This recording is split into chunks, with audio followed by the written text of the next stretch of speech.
Meeting at 2 in the morning. At least ako, pag inumaga ako na uwi dahil nagtatrabaho ako. Hindi dahil nakikipaglaro ako ng poker sa mga kaibigan ko at nakikipag-inuman buong magdarap. Hoy, Angie, huwag ka mag-walkout sa akin. Kaya mag-usap tayo. Lord, pagod na ako. Pagod na ako. Angie?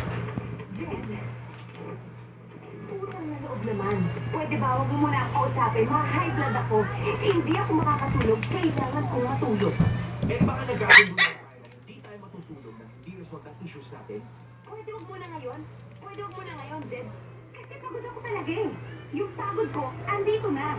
Kasi ang trabaho ko, hindi katulad ng trabaho mo, maghapon lang ako, nag-uutos lang sa mga galamay mo.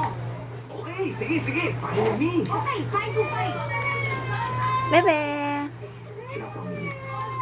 Wala si Blackie. Yan bang bago mo trabaho? Kailangan gabi-gabi ka